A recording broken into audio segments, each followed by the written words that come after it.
Bom, pessoal, um bate-papo de hoje aqui com o Júlio. Nós vamos falar um pouco sobre processos. O que que é isso, para que que serve e se, acompanhando toda essa tecnologia e evolução que as empresas estão passando, se o mapeamento de processos faz sentido, qual que é o caminho. A ideia é conversar um pouquinho sobre isso. Para isso, trouxe o Júlio. Júlio, obrigado aí pelo seu tempo, obrigado aí por poder compartilhar um pouco e tomar esse café com inovação aqui com o pessoal. Se apresenta para as pessoas, quem é você, de onde você veio, o que você faz, enfim. Obrigado aí mais uma vez. Tá certo. Bom, Felipe, eu que agradeço pelo convite, a oportunidade. Nada melhor que um bom café para celebrar a inovação, né?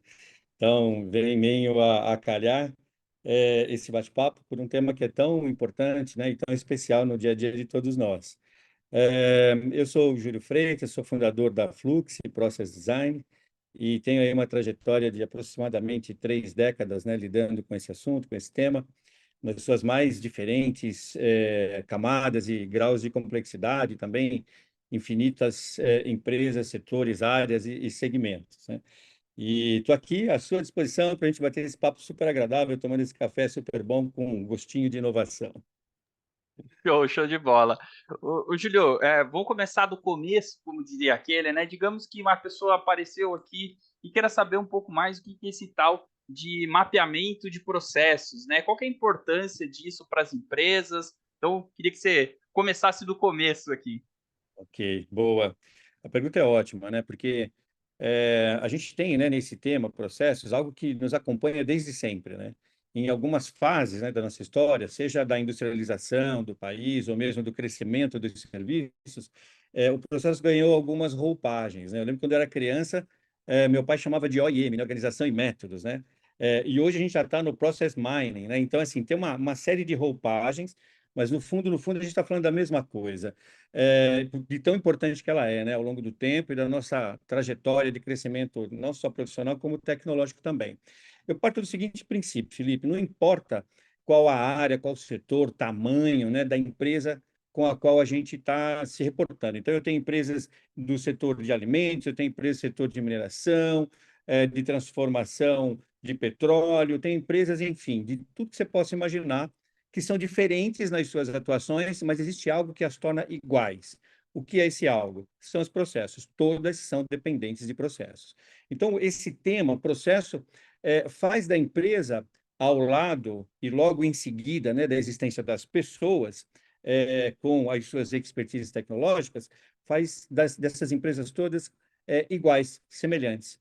Não consigo imaginar uma empresa operando ainda sem seres humanos, sem tecnologia das boas empregadas e sem um bom processo para tornar toda a dinâmica operacional fluida e com o menor nível de ruído possível, né? Então, a ideia da importância dos processos, que em alguns casos começa mesmo na modelagem, né? Às vezes a empresa está operando, sabe, por muitos anos, há muito tempo, mas o jeito de fazer, toda a forma de fazer está na cabeça das pessoas, né? Às vezes até pessoas que começaram com o próprio surgimento da empresa.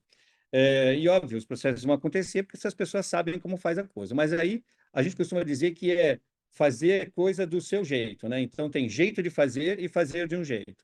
Quando você não tem esses processos documentados devidamente, dinamizados, inclusive vivos dentro da empresa, está todo mundo fazendo do seu jeito. E até sai o negócio, né? Mas quando você precisa de uma certificação, precisa de um grau mais elevado de excelência, né? Ou reconhecimento dessa excelência, esse mapeamento ele é fundamental para a gente saber o que é que está dentro da cabeça dos nossos profissionais, para que quando eles saírem em férias, para que quando eles forem, por exemplo, promovidos para uma outra área, ou mesmo quando eles decidirem mudar de empresa, aquele conhecimento, né, que é fundamental, um patrimônio da empresa, permaneça nela, né? Então, eu diria que o formato e o motivo primordial de um bom mapeamento de processos está em trazer para diante dos olhos aquilo que a gente vê muito bem dentro da nossa cabeça. E, por conta disso, deixar na empresa o que é propriedade dela, né? Que é o legado do como ela faz as coisas que ela entrega como produto final ou serviço final para os seus clientes. Não, bem legal que você falou, até só para reforçar, eu acho que aqui para as pessoas, ver se eu entendi direito.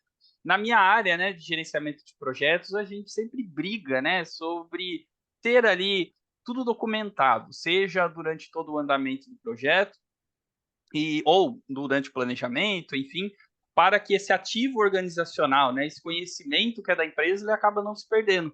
Então, eventualmente, você tem, sei lá, um gerente de projeto que está lá, e daí alguém da equipe sai e tal. Se o negócio não estiver muito bem, vamos dizer assim, mapeado ou muito bem descrito, isso é uma perda significativa, né, para a empresa. Eu estou entendendo que o processo é essa linha também, né? Assim, se as pessoas às vezes mudam de empresa ou mudam de área, e se não tiver, só tá na cabeça dela, né? Se não tiver mapeado certinho, é mais ou menos por aí, né? Exato, exatamente isso, né? Quantas foram, né, as empresas por onde eu passei, até mesmo antes de fundar a Flux, né, como funcionário das empresas, eu sempre tive muito próximo do setor de engenharia, é, até para o pessoal saber um pouco mais sobre mim, né? Eu venho do universo do design, que na época que eu estudei chamava desenho industrial, depois fiz pós-graduação em engenharia de produto e mestrado em comunicação. Essa linha, né, de formação me permitiu compreender melhor esse universo dos processos, né? Atualmente eu não só, né, atuo na Fluxi, mas também sou há exatas 3 décadas e 2 anos professor universitário, né, num centro universitário aqui em São Paulo chamado FAAP, Fundação Armando Álvares Penteado. Eu digo aqui em São Paulo porque eu estou quase perto de São Paulo, né? Bem, então essa movimentação toda, não só de formação, mas também de aproximação com esse meio, tanto produtivo quanto de negócios, me leva, assim, de forma inequívoca, a afirmar que se a gente negligenciar, né, esse tema, que são os processos, e você pode dar a denominação que quiser para ele, porque sempre vai ser processo, né? A gente corre sérios riscos de comprometer não só a qualidade dos entregáveis da nossa organização, e não importa o que a nossa organização entregue, sabe? Você pode entregar um automóvel como um produto acabado, ou você pode entregar um corte de cabelo como serviço, né, de estética, masculina, feminina, não importa. Se você não tem processos, técnicas, tecnologia, né, certamente você vai deixar a desejar na excelência de qualidade do seu entregável e na gestão do seu próprio negócio, né? Porque quanto mais a gente produz, mais dados e informações a gente gera, né? E é a partir daí que a gente consegue fazer uma boa gestão e garantir, né, a longevidade do nosso negócio diante da concorrência, que também não é nada simples, né? Não, com certeza. E nós falávamos aqui em off, né, sobre os diferentes tipos de abordagem de como fazer um mapeamento de processos, né? Aquele negócio mais padrão, mais. Eu diria até que certas pessoas entendem burocrático, né? Eu não sei se é isso aí.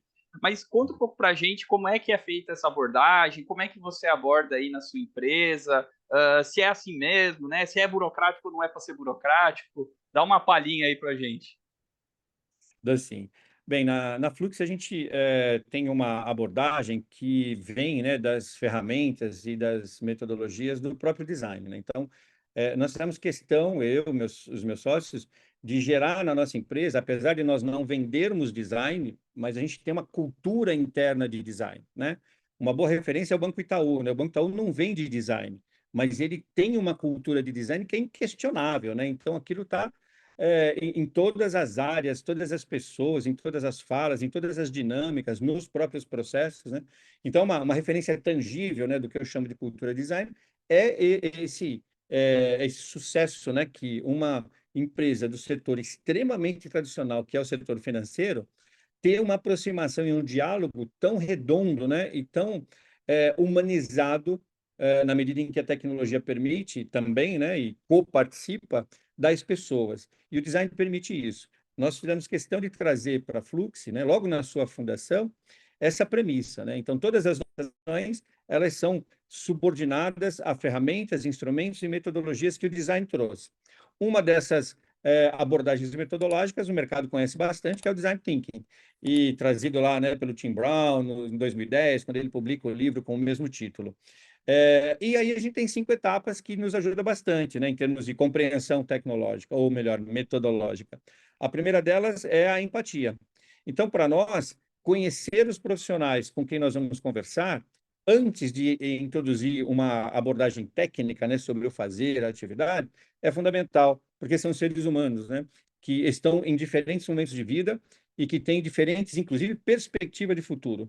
Então, a nossa primeira fase de abordagem é efetivamente essa escuta ativa, né? Essa abordagem empática para dar para cada uma das pessoas com quem a gente vai conversar espaço para se colocar. A gente tem aqui internamente uma crença de que ninguém conhece mais do processo do que aquela pessoa que o pratica, né? Então, ela sabe, assim, de trás para frente, tudo o que acontece, os potenciais, os pontos de possíveis avanços, melhorias. Então, você tem que entender essa pessoa e não como alguém apenas que executa um conjunto de tarefas. Aí, num segundo momento, a gente vai para uma análise crítica mesmo, né? Sabe, aquela abordagem de olhar crítico, né? De compreensão, né?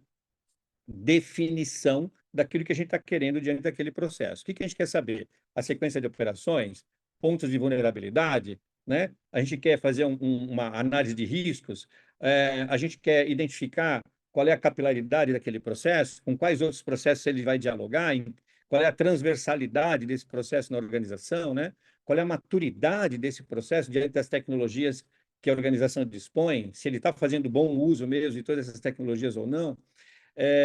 Ou seja, a gente vai definir a nossa abordagem. Num terceiro momento, a gente dá espaço para a criatividade, né? Então, diante de todas as informações levantadas anteriormente, a gente vai para a fase de ideação. Então, a gente vai criar, por exemplo, diante das oportunidades de melhoria, avanços, né, de melhoria naquele processo. Diante de uma oportunidade de investimento tecnológico, a gente vai criar com a especificação, né, de mercado sempre, qual é a direção e o vetor desse crescimento, desse avanço tecnológico. Num momento posterior, a gente vai testar, né? A gente precisa testar aquilo que, produto da ideação, foi desenvolvido, a gente vai testar. Para que no teste a gente verifique de fato se aquilo que foi proposto como implementação, melhoria, de fato vai entregar essa intenção, né, que a gente teve durante a fase de projeto, né? Aí testou, estressou, né, a novidade ou a inovação ao máximo possível e ela respondeu dentro dos parâmetros também estabelecidos no projeto, né, de confiabilidade, de segurança, de fluidez. Ok, vamos botar isso para rodar. Então, essa é a nossa abordagem, né? A gente muitas vezes encontra empresas que são essencialmente técnicas e que precisam de uma representação gráfica com BPMN, com várias camadas, né? Também essencialmente técnicas. Aí você está dialogando com o pessoal de TI, está dialogando com o pessoal da área técnica. Mas existe a camada executiva, né? Que são os executivos da organização, que são os diretores. Você não vai usar a mesma linguagem. Então, o design também nos ajuda nisso, né? Então, a gente tem as ferramentas do design da informação e o design instrucional, a partir do conjunto de ferramentas que essas duas modalidades de design nos oferecem, a gente consegue apresentar também para uma camada executiva o mesmo grau, complexidade, profundidade de informações, mas numa linguagem gráfica mais compreensível, mais rápida de ser compreendida e até debatida, né, pelo pessoal da área executiva. E também o pessoal da área técnica, com os diagramas bem técnicos, que a abordagem que a gente utiliza permite fazer, né? É um pouco isso e é dessa maneira que a gente atua, né, Felipe. Não, bem legal você falou, né? Às vezes você precisa passar a mesma informação para pessoas de níveis hierárquicos diferentes dentro de uma empresa e você precisa adequar a comunicação, né? O jeito que você vai passar para eles. Mas no fundo, a informação é a mesma, a questão é como que você passa, se é um nível mais gerencial, se é mais técnico, é mais ou menos nessa linha, né? E é muito curioso, porque, por exemplo, o pessoal da área, por exemplo, de TI quer ver BPMN e com especificação de sistemas, né? Então, esse processo aqui, nessa fase que o sistema ele puxa ou ele chama para ser executado. O pessoal de RH quer ver material de capacitação sobre a mesma informação. Aí o pessoal da área da produção quer ver instrução de trabalho. Não quer ver nem PowerPoint de capacitação e nem o material que é utilizado nem BPMN. Então, é isso que o design permite, né? Você tratar a mesma informação sem qualquer prejuízo de qualidade, né? Redução de qualidade, em diferentes linguagens, né? E aí você consegue atender todos os interesses e demandas específicas das diferentes áreas da organização. Não, show de bola, bem legal. E isso me puxa até o gancho aí para uma outra questão, que seria com relação ao futuro, né? Estamos num momento aí sobre muita tecnologia, em gestão de projetos eu adoro a palavra adaptabilidade, né? Que você, não só no seu projeto, mas sua empresa precisa se adaptar às coisas que acontecem por aí.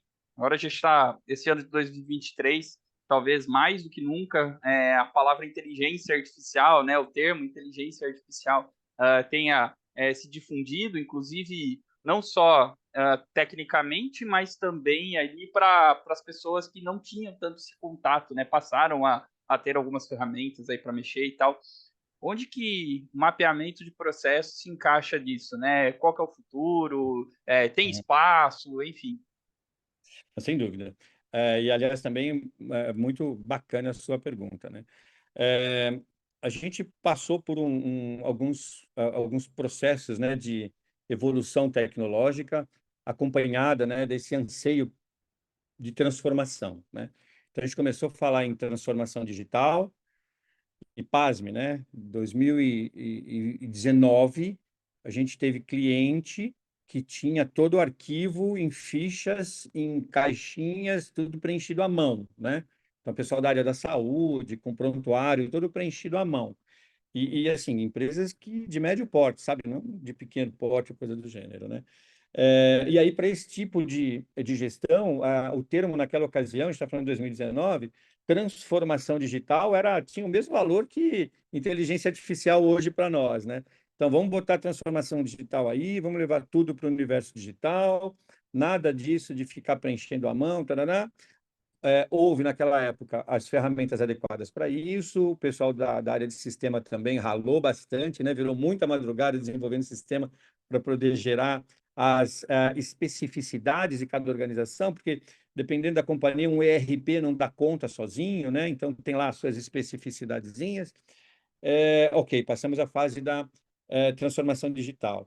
Aí a gente começou a lidar com a ideia de automação, né? Então, alguns chamavam de automação, outros de automatização. Surgiram os RPAs, né? Os robozinhos, com o qual a gente lida até hoje. Na Flux, a gente desenvolve muitos robôs, né? E queremos desenvolver cada vez mais. Aí, a automação de workflow, né? Então, ferramentas extremamente poderosas, né, como o Office 365, com ferramentas internas, né, que permitem automação de workflow. Muitas das organizações pagam tudo isso e nem sabe que tem isso lá dentro que pode usar. Então, essa também é uma abordagem que a Flux faz, né? Às vezes você não precisa desenvolver um robô para gerar uma automação de workflow, você, pelo próprio Office 365, com as ferramentas adequadas, você automatiza aquele fluxo de atividades. Aí vieram as APIs, né? Então, a minha casa precisa de informações da outra casa, né? Então, vamos botar ali uma API para um grudar no outro, e a gente ter o fluxo, então, de troca de informações. E aí a gente caiu no termo hiperautomatização, né? Que antecedeu as inteligências artificiais. E que foi ótimo, né? Porque quando a gente traz a ideia de hiper, você capilariza nesse conceito de o que é repetitivo, de grande volume, que exige altíssima precisão, né? Ou erro zero, tira do ser humano. Bota isso na conta do que a gente tem de capilaridade tecnológica para automatizar, então a gente vai provocar uma hiperautomatização em vários níveis. É claro que isso trouxe benefícios, e muitos benefícios, mas trouxe também um ou outro efeito colateral. Você, no domingo, 6 horas da manhã, seu time se acorda porque a ferramenta te mandou um avisinho, né, de que na segunda você vai ter que fazer uma auditoria interna. E agora a gente está na inteligência artificial. Então, a gente está falando aí de process mining, né?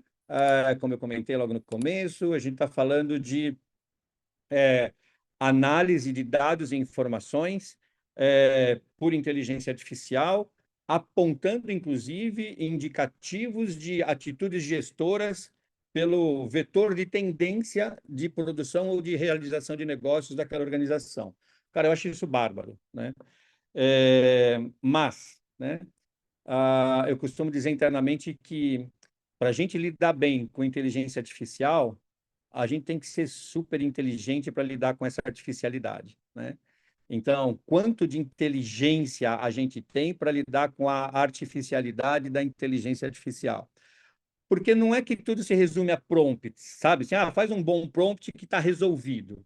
Não, né? Toda uma lógica, sabe, de relacionamento, toda uma lógica de compreensão, de entendimento, né? De tudo aquilo que a gente pode, de verdade, fazer bom uso com relação à aplicação dessas tecnologias. Elas são irreversíveis, elas são boas, né? Elas são poderosíssimas e serão cada vez mais. Mas a gente precisa sacar e entender que esse poder todo dessas tecnologias tem uma única e exclusiva boa finalidade: tornar a vida das pessoas mais fácil no trabalho, né? E atribuir valor positivo de conforto à vida de todos nós. Então, a nossa missão na Flux é exatamente essa: tornar a vida das pessoas mais fácil no trabalho. Agora, o atribuir valor positivo de conforto à vida de todos nós, eu entendo que é o fator primordial da aplicação de todo esse aparato tecnológico, que agora a gente está chamando de inteligência artificial, e sabe-se lá qual é o nome que a gente vai dar no futuro, entendendo que futuro é daqui a 2 anos, né? Não é mais um futuro de 20, né? Acho que eu me alonguei um pouco, hein, Felipe? Não, tá tranquilo, pô, uma bela aula aí, eu acho que é isso, né? Trazer um pouco aqui para esse bate-papo, essa visão um pouco aí de futuro, o que esperar, né? Para as pessoas entenderem, né, que estão aqui nos acompanhando sobre onde que esse mapeamento de processos vai, o que que as empresas estão pensando, como se preparar para tudo isso. Então, eu acho que é fundamental. Inclusive, sobre se preparar, já queria emendar a próxima pergunta aí, que normalmente eu faço aqui para todas as pessoas que passam no canal, que seria, poxa, legal, Julio, meu, gostei desse negócio aí de processos, achei interessante, eu gosto desse negócio aí, mas estou meio perdido, assim, o que eu tenho que fazer na vida? Você indica aí um livro, um artigo, um youtuber, um curso, um MBA, sei lá, qualquer coisa aí. O que você indicaria para uma pessoa que chegou até aqui, gostou do assunto, acha que isso aqui é uma oportunidade de trabalho, aí eu entendo que existem muitas oportunidades futuras, mas que precisa de um empurrão aí, né? O que você passaria para ela? É muito bacana a sua pergunta também, né? Aliás, você só faz perguntas legais aqui, isso é muito bom. É, Estou melhorando porque, aos poucos aqui. porque, assim, apesar de eu estar nesse meio, né, há tanto tempo, não significa que ele é um meio esgotável, sabe? Do tipo, olha, isso aqui, como os datilógrafos, né, dos anos 60 e 70, começaram a desaparecer do mundo nos anos 80, né? Dando espaço para os teclados dos computadores, né? Dos PCs que chegavam na nossa vida naquela época, pelo menos aqui no Brasil. Processo não é isso, né? Processo não é uma área de atuação com prazo de validade, né? Não importa o que você vai fazer. Se você quiser construir uma estação interestelar, você vai ter que ter gestão de projetos e você vai ter que ter gestão de processos, né? Não tem por onde. Assim como terá que ter materiais, assim como terá que ter máquinas e equipamentos. Então, você não consegue fazer arroz sem a presença do arroz, né?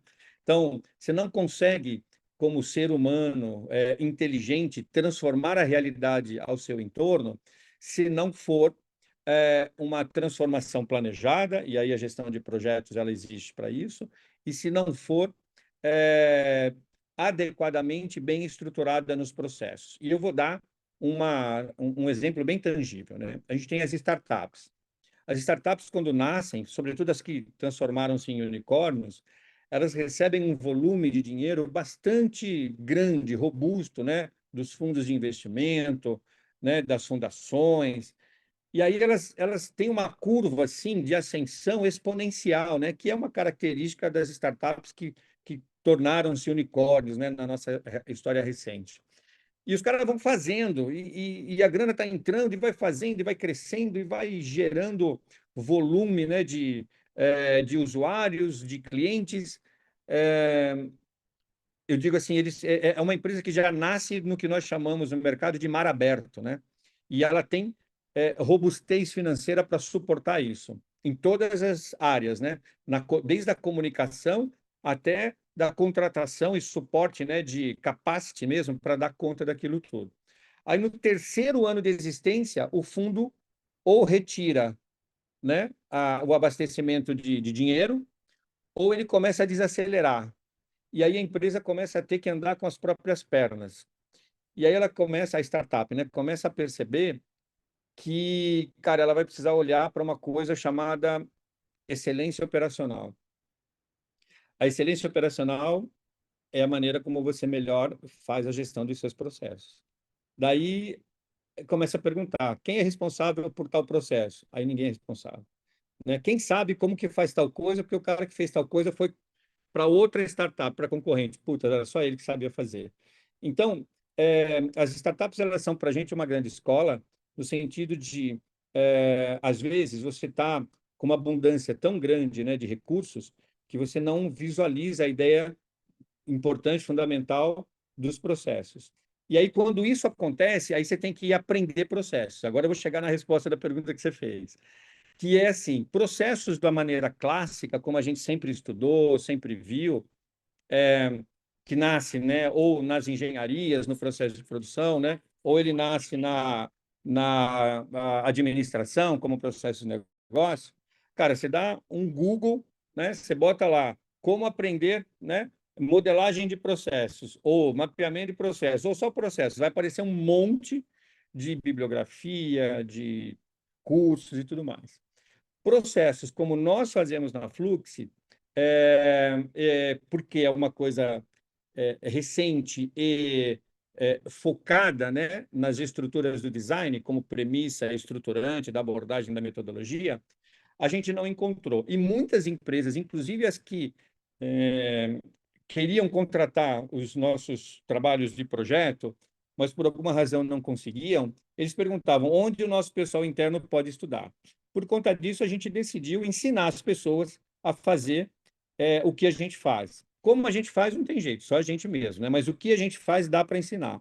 E aí a gente abriu a Flux School, que é possível de se acessar pelo próprio site da Flux, que tem ali um conjunto de poucos, mas muito direcionados cursos, né? O primeiro deles é design de processos, né?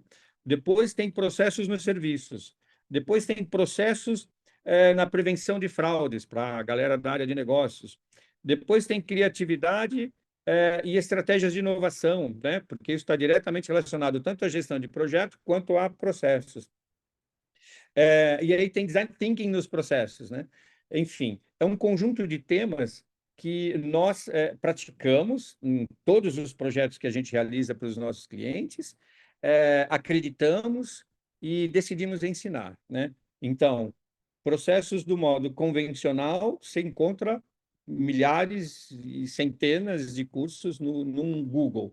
Processos como a Flux se realiza, que é o design como premissa e estrutura de abordagem metodológica, lá na Flux School tem um curso que ele abre, né, essa visão para uma abordagem metodológica de aplicação do conceito de processos mesmos. E aí você vai ver mapeamento, modelagem de processo, então mapeamento as is, modelagem to be, uma abordagem intermediária que é should be, e várias outras ferramentas, né, que a gente utiliza com esse suporte do design da informação, design instrucional, para poder gerar a compreensão da inteligência operacional das organizações e dar as saídas gráficas necessárias para documentar adequadamente, né, todo o processo operacional e todas as dinâmicas, né, que movem as empresas e as pessoas nas empresas.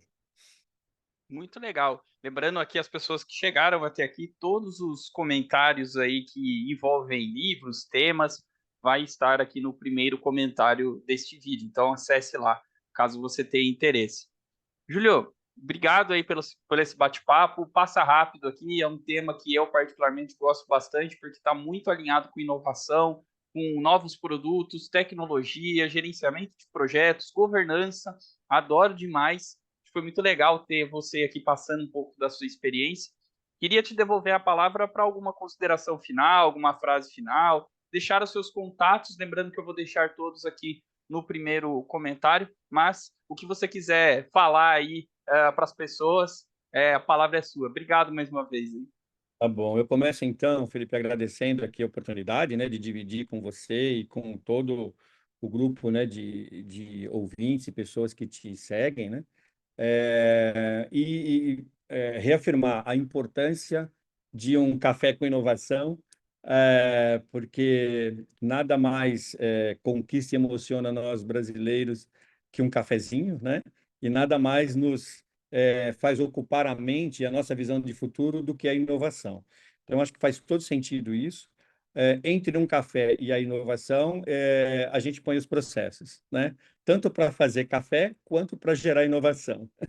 E então é um assunto bastante pertinente. Eu entendo que não importa a profissão que as pessoas escolheram, todas elas, para serem executadas como profissão, elas terão as suas técnicas, as tecnologias adequadas e os seus processos, né? Uma outra frase que a gente usa bastante na Flux, e a gente acredita, né? Em todas as frases que eu comentei com você, de verdade é porque a gente acredita e pratica, é que as pessoas movem os processos e os processos movem o mundo. O que significa que em todo contrato que a gente realiza, é uma condição nossa, nós não indicamos desligamentos de profissionais, mesmo quando a gente identifica uma não conformidade, a gente reporta a não conformidade, mas a gente nunca indica desligamento. Quando a gente propõe um projeto de automação, e eu acho que essa é uma consideração final importante para quem quer se envolver com esse assunto, automação não significa tomar emprego de ninguém, né? Significa melhorar a vida desse alguém no emprego que ele já tem e terá, né? Porque sempre um ser humano vai precisar fazer o monitoramento de um ou mais robozinhos. Então, o ser humano vira tutor do robô, né? Não é o robô que toma o lugar do ser humano. E eu acho que uma consideração final importante é a gente olhar para a inteligência artificial como mais uma possibilidade de crescimento, né, individual, como seres humanos, e crescimento como raça humana, né, na superfície desse planeta. Nossa, a gente pode usar a inteligência artificial para tudo, né, inclusive para combater aquilo que nesse momento é o que mais nos toma, né, que é essa coisa do aquecimento global, que é essa coisa o que fizemos com o mundo, né, e o que será de nós se nada mais fizermos a partir daqui. Então, eu entendo que as tecnologias estão aí ao nosso favor, algumas atravessam mais do que gerações, sabe? A gente usa até hoje a mesma tecnologia para fazer fogo, chama atrito, né? Então, quando você vira lá a rodinha de um isqueiro, quando você risca um fósforo, você está fazendo fogo com a mesma tecnologia que os nossos antepassados fizeram, que utilizando o atrito para isso. Entendo que, como avanço, né, e visão de futuro, a inteligência artificial e todas as ferramentas de hiperautomatização que a gente tem hoje podem nos ajudar bastante.